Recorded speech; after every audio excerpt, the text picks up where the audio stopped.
Welcome back, everybody. It's here, number 34, the last volume of Attack on Titan. I tell you what, it was almost impossible to get this volume. I could not find it anywhere. There was literally, couldn't find it online, at least not the local Barnes & Noble that I have near me. I couldn't order it online for pickup. I couldn't pick it up at other Barnes & Nobles I went to. I went to a Barnes & Noble in Illinois. I went to a Barnes & Noble in Indiana. I actually went to two Barnes & Nobles in Indiana and could not find this volume. And I finally found it in a Barnes & Noble near Toledo, Ohio. And it was hard to get this. I even had to call ahead to have them put it in the front of the store so I could pick it up because it was going like hotcakes. Which it kind of sounds weird if you're not into manga or something to understand. But since this is the final volume, it's been a big deal and hard to get it. So let's look at it. I'm going to give you some spoilers, obviously. So if you haven't read it and you plan on reading it, don't watch this video. This is your warning. Spoilers will happen, and I'm going to show you some artwork, and I'm going to show you how the end of this journey takes place. So I hope you guys enjoy. Okay, so like I said, I'm going to show you some of the artwork in this book. So if you're behind, this is going to be a pretty confusing book to you. But when I left off in the last manga volume was that basically the battle for humanity is taking place, and the rumbling has started.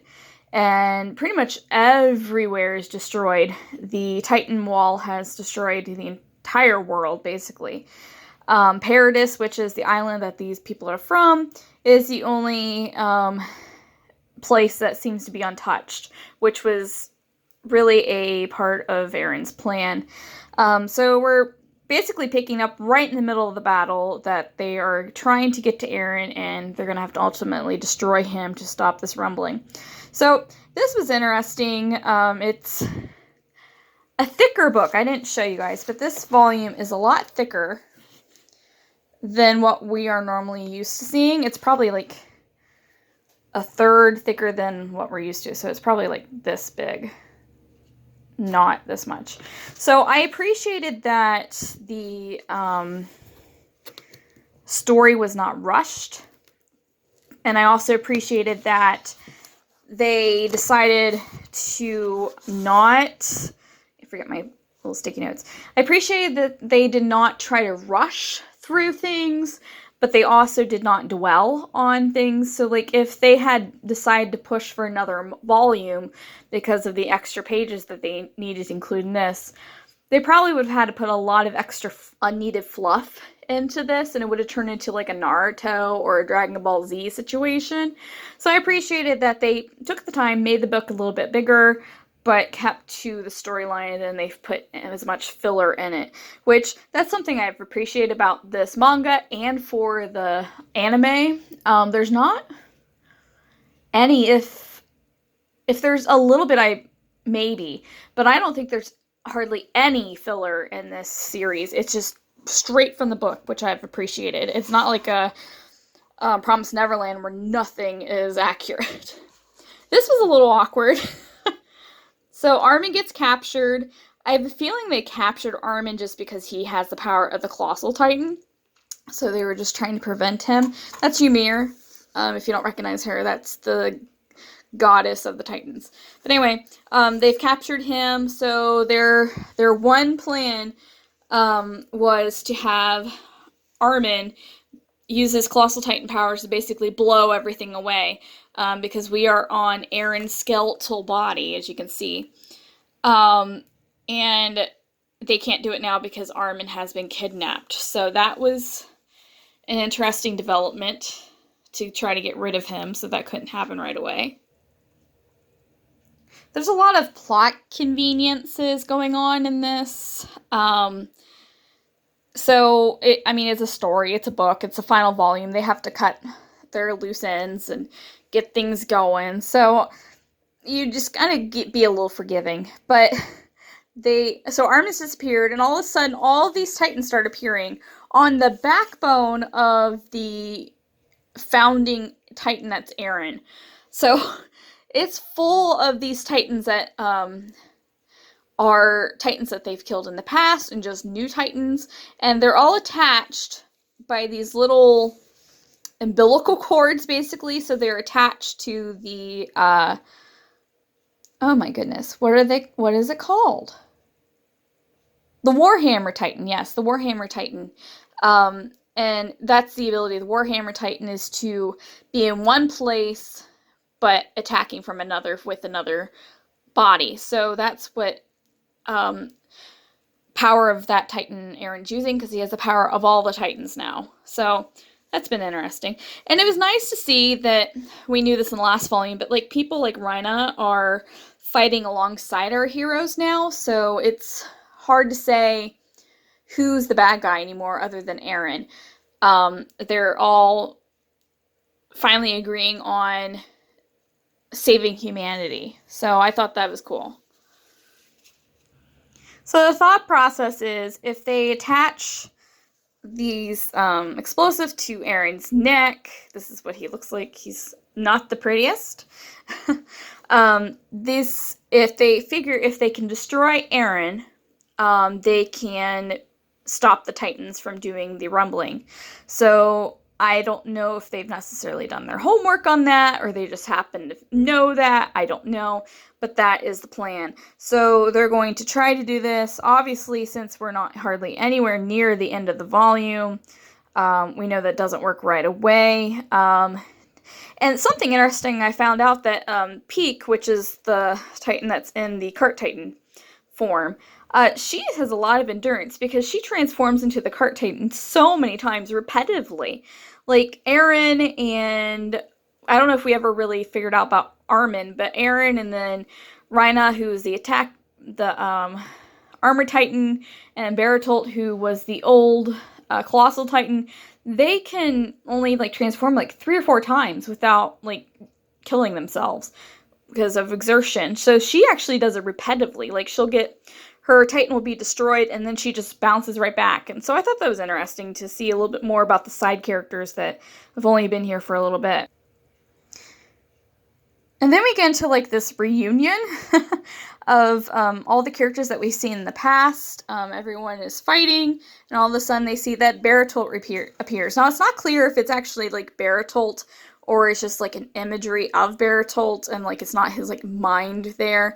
But he starts joining the battle, and he's actually attacking the humans. So he is helping Eren on his quest, which I think is interesting that it's, like I said, it was like a family reunion, and they bring back basically all of the Titans, so I thought that was cool. And this is what I'm talking about plot convenience. I mean, it even makes fun of itself. It says, man, I never imagined a Titan could actually fly. So this Titan is one of the children, Falco, I believe. He transformed to a Titan, and now he conveniently has the Titan that can fly. The one and only Titan that can fly. I mean, this group in the last volume, it took them like 50 pages to get an aircraft to work. So now they conveniently have a Titan that flies. So it's things like this that I meant when I said there's a little bit of plot convenience, but he does save the day and lets our people live. Up here is Eren, so you can see what he looks like. He's humongous, and he still has the wall Titans around him. So that's what they're flying away from, because they were going to do the explosives, and it didn't work, so. And I went and include this part because it says a lot. The people that are on literally the edge of a cliff, and I'll show that to you soon, they are waiting for this rumbling to kill them, or for the Survey Corps to save them. So they are waiting for death or to be saved, and as the rate they were at this point, it looked like death. And they're still fighting. As you can see, like, there's gun battle, which we find out something else. But they're arguing over who they are. So they're still arguing about Eldians and bad demon blood. it's the end of the world and the humans are still going after each other's throats. And I just felt that that was so accurate, because that's unfortunately how it is and how it will be until the end of time. Is it doesn't matter if we're all in a situation together. Even though the last volume they were saying, I'm sorry that I treated you this way, you're just as equal as I am, they're already going at each other's throats again. And it just really struck home to me because it was real. This is actually what would happen. So Armin wakes up and he is inside of the paths. So he's in the inner Titan world, like the hive brain of the Titan world, and he's looking at his body and he's just so frustrated with himself and not being able to help people. He's talking about how he's always been the weakling that everyone always takes care of, and so he's thinking of all these people that have fought with him this long and their journeys are ending, and while he just lays there and doesn't do anything. I thought that was interesting based on his growth that he's had throughout this entire series, and reflecting on himself, and still not giving himself enough credit. And then at the end, he actually gives himself credit that isn't really his. So I thought that was interesting. Some interesting character growth. Here's a little bit more of that.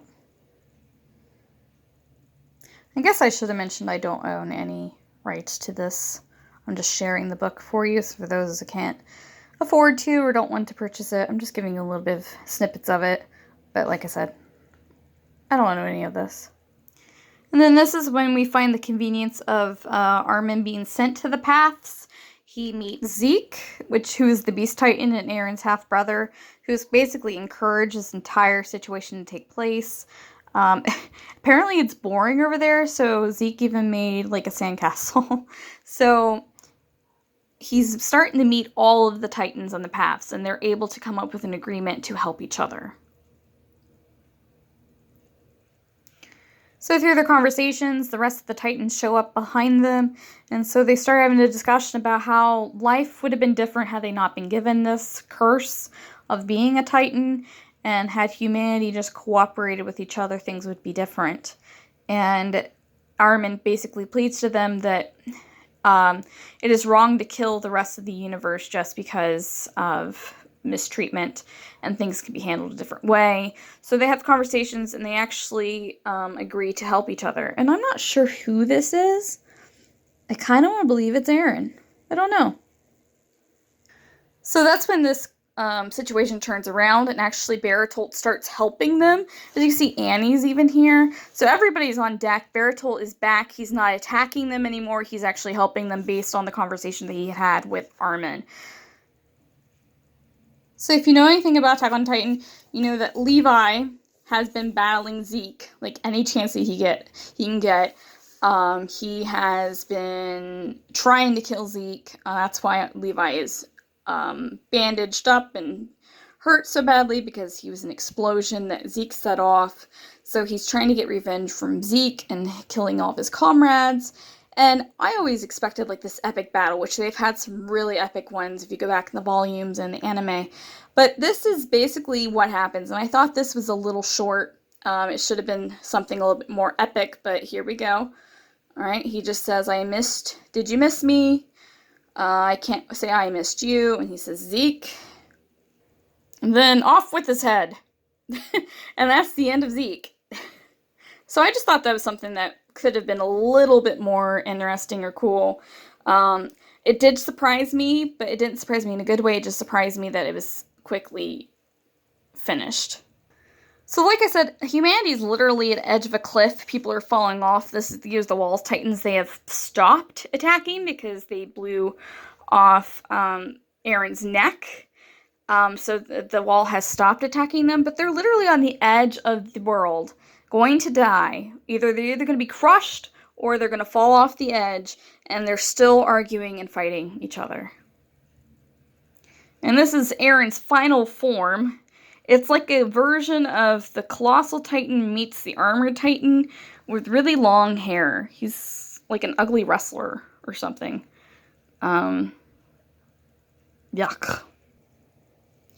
So the The centipede creature or Ymir comes out of Eren after they explode him before he takes his final Titan form, and a gas comes from it, as you can see, and the gas is actually the spinal fluid of Zeke's Titan, and it's going to turn all of the people into Titans. So they hop onto the back of Falco, but not everyone come. It's Pollock,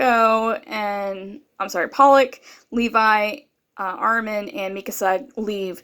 So it leaves like Jean and Connie and Gabi and her family, and everyone else's family behind to turn into the Titans.